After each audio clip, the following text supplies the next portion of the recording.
Shalom, bien-aimés dans le Seigneur, que Dieu vous bénisse. Je rends grâce à Dieu pour cette merveilleuse écriture dans laquelle nous avons plusieurs éléments. Vous savez, la parole de Dieu est une source intarissable. Et de la parole de Dieu, nous pouvons apprendre beaucoup de choses, bien-aimés dans le Seigneur. Voilà pourquoi je recommande souvent aux personnes qui sont dans des problèmes, sont dans des situations qui n'arrivent pas à avancer, de se pencher, de se tourner vers Dieu.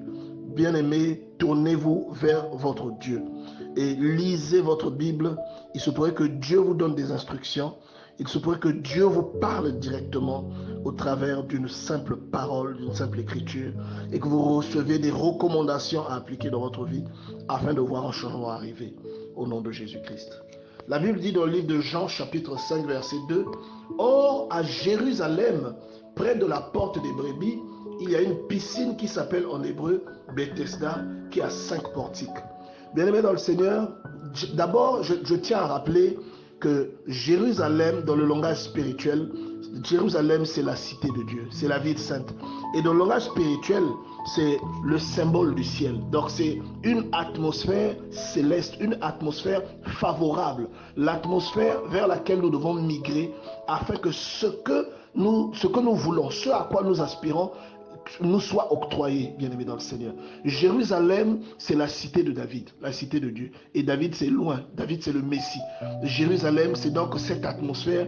Lorsque tu arrives dans cette atmosphère, ce que tu demandes ou ce que tu es en train de rechercher, Dieu te l'octroie. Et nous avons donc ici cette cité dans laquelle il y avait une piscine. Or, la piscine, c'est le symbole de la parole de Dieu, je pense que nous le savons tous, puisque la piscine est un élément qui contient de l'eau et la piscine contribue à purifier, contribue à sanctifier, et c'est le rôle que joue la parole de Dieu dans notre vie.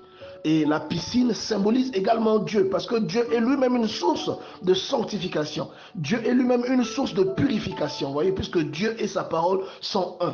Donc ici, Jérusalem, nous devons déjà le voir comme étant une dimension ou encore une sorte d'atmosphère à laquelle nous accédons en étant sur terre. Nous n'allons pas à Jérusalem historique. Nous n'allons pas à Jérusalem en Israël, là où les Palestiniens et les autres se battent. Nous n'allons pas là-bas. Mais c'est une dimension céleste, une dimension spirituelle à laquelle nous accédons à cause de notre foi, à laquelle nous accédons parce que nous sommes des enfants de Dieu, à laquelle nous accédons parce que régulièrement nous avons les regards tournés vers Dieu et que dans nos problèmes, dans les problèmes que nous avons, bien aimés dans le Seigneur, nous tournons vers le Seigneur et nous savons que la solution se trouve à Jérusalem. Et on nous dit qu'il y avait 5 portiques, vous voyez, il y avait 5 portiques. La piscine s'appelait Bethesda et la piscine en question avait 5 portiques. Vous voyez, bien aimé dans le Seigneur. Et je vais vous rappeler quelque chose de fondamental sur le combat spirituel. Vous allez vous rappeler que David, lorsqu'il est allé affronter Goliath, il a choisi 5 pierres. Vous voyez, bien aimé dans le Seigneur. 5 pierres pour aller affronter Goliath. Il n'en a utilisé qu'une seule, mais il en a choisi 5.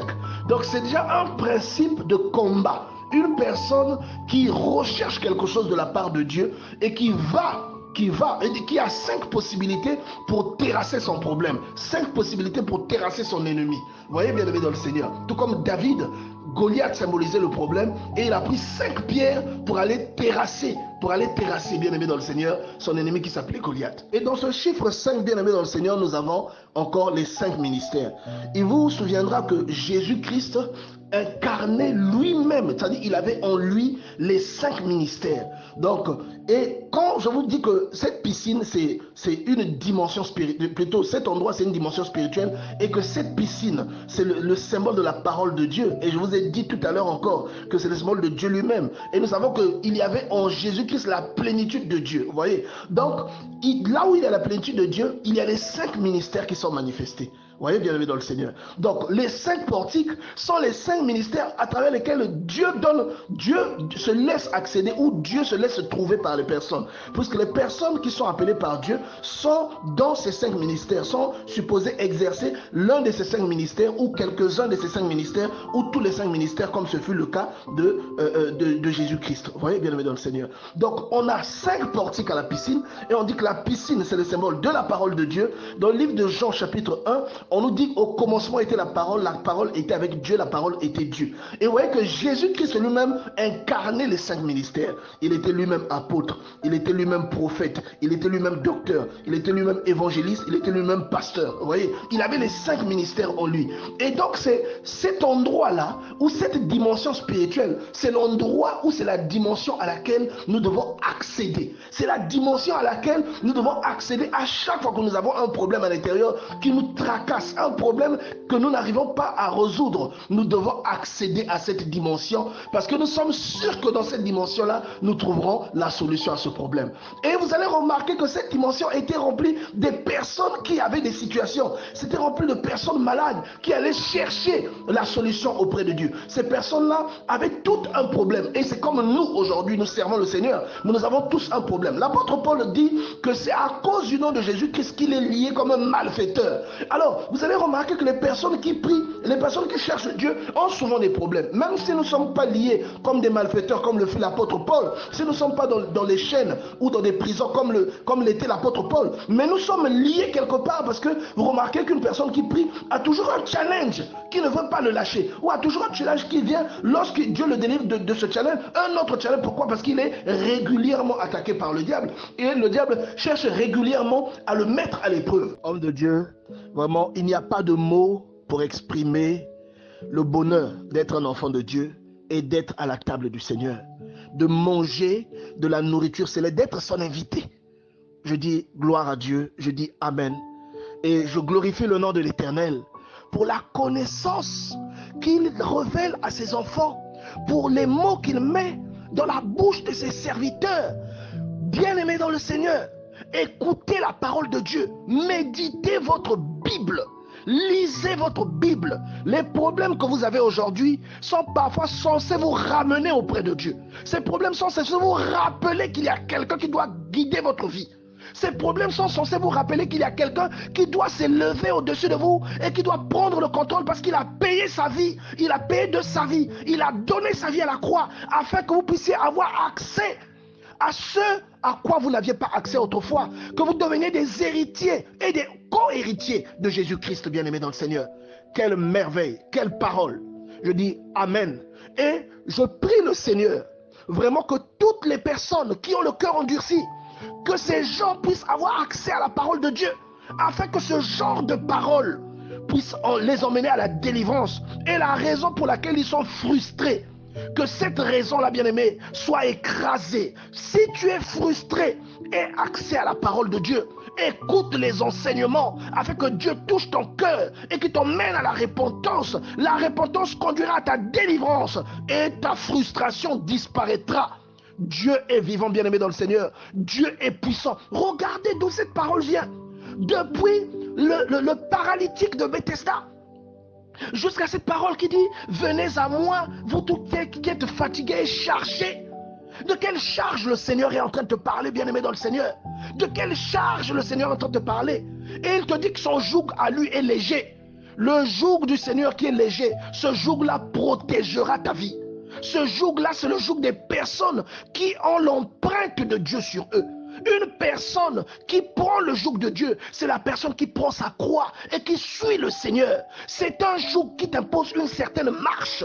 C'est un joug qui t'impose une certaine rigueur dans ta conduite. Mais malgré tout, bien-aimé dans le Seigneur, c'est une rigueur qui paye. C'est une rigueur qui va protéger tes enfants. C'est une rigueur qui va protéger tes intérêts. C'est une rigueur qui va faire de toi un témoignage vivant. C'est une rigueur qui va emmener dans ta vie la délivrance. C'est une rigueur qui, là où les gens échouent, toi tu réussiras. C'est une rigueur qui, là où il y a un désert, où les choses ne poussent pas, toi tu germeras. C'est une rigueur que lorsqu'un problème t'a asservi, il y aura un temps, comme on dit dans le livre d'Ecclésiaste au chapitre 3, il y a un temps pour toute chose. Un temps dans ta vie où le problème va t'asservir, mais il y aura un autre temps où la joie et la réjouissance viendra parce que Dieu te délivrera de ce problème à cause du joug que tu décideras de porter, à cause du joug que tu décideras de partager avec ton Dieu. Bien-aimé dans le Seigneur, si Dieu t'a appelé, si t'a donné une recommandation, observe cette recommandation. Fais, bien-aimé dans le Seigneur, ce que le Seigneur est en train de te demander. Observe cette recommandation. Prends ce qui est à lui, donne-lui ce qui est à toi,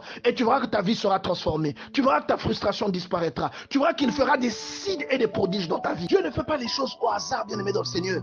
Ton Dieu que tu pries, que tu invoques tous les jours, il ne fait pas les choses au hasard. Et il y a quelqu'un, quelquefois, qui est en train de demander quelque chose à Dieu, qui est en train de dire, Seigneur, donne-moi ceci, donne-moi le mariage, donne-moi le voyage, donne-moi tous les éléments que le frère Francis nous a cités. Il y a parfois quelqu'un qui est en train de demander, et tu ne sais pas que parfois le mariage que tu demandes, il est en train de te le donner à travers cette parole qui a été prêchée aujourd'hui.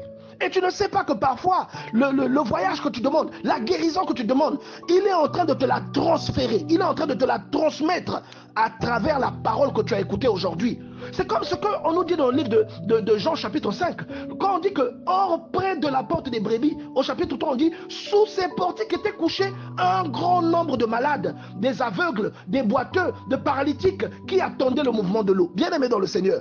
Et tout à l'heure, on est en train de dire qu'il y a un grand nombre dans l'église, peut-être même nous-mêmes qui sommes en train de parler. Nous sommes aveugles, nous sommes boiteux, nous sommes paralytiques. Et qu'est-ce que ces paralytiques-là faisaient? Qu'est-ce que les aveugles-là faisaient dans cet endroit, à côté de l'eau? Ils recherchaient une solution.